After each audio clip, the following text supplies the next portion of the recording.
designed to mitigate the threat of North Korean missiles arrived at the Osan Air Base in South Korea Monday night, according to the U.S. military.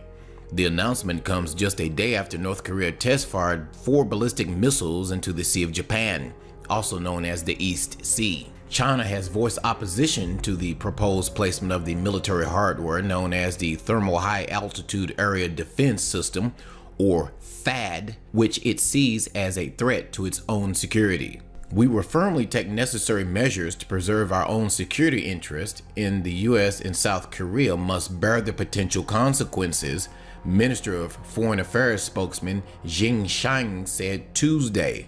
With North Korea upping the amount of missiles and nuclear tests last year, the U.S. and South Korea has publicly stressed the need to speed up the deployment of the technology. It's designed to shoot down incoming missiles that threaten civilian populations. You can compare this to shooting a bullet with another bullet in simple terms, experts say. Continued provocation actions by North Korea, to include yesterday's launch of multiple missiles, only confirm the prudence of our alliance decision last year to deploy THAAD to South Korea, Admiral Harry Harris, commander, U.S. Pacific Command, said in a news release. The decision to deploy THAAD in South Korea was made in July of last year, and U.S. President Donald Trump's administration has said it's committed to following through. U.S. Secretary of Defense James Mattis and South Korea Defense Secretary Han Min-koo spoke over the phone last week and agreed that THAAD should be deployed ASAP. China has long opposed the deployment of the defense system so close to its own borders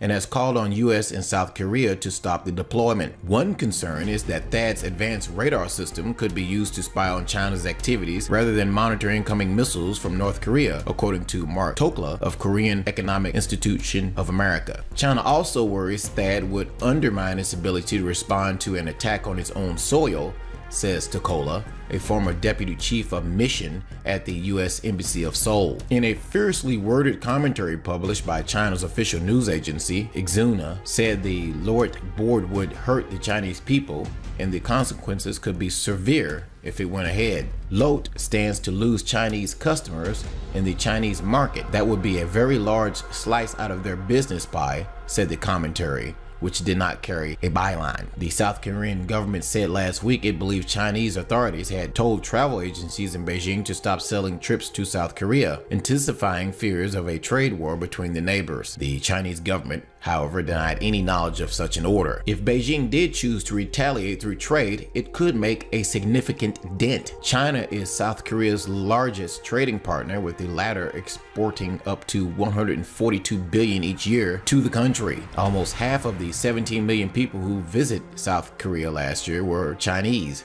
according to the data from the Korea Tourism Organization. Now, the system wouldn't completely shield the U.S. and its allies from North Korean missiles threats. It's aimed solely at defending South Korea against missiles from North Korea, according to U.S. forces in Korea. The system could be overwhelmed if North Korea were to launch a series of missiles simultaneously, and it is not effective against submarine-launched ballistic missiles launched from south, east, or west, or lower South Korea, according to a report from North Korea Monitoring Group 38 North. THAAD can detect and track targets with a range of 1,000 kilometers, the report said, which means it may not stop a potential intercontinental ballistic missile, or ICBM. North Korea leader Kim Jong-un said in January that his country is in a final stages of developing an ICBM, which could reach the west coast of the United States, but President Trump vowed that it won't happen in a tweet prior to his inauguration. This whole situation with North Korea and China is escalating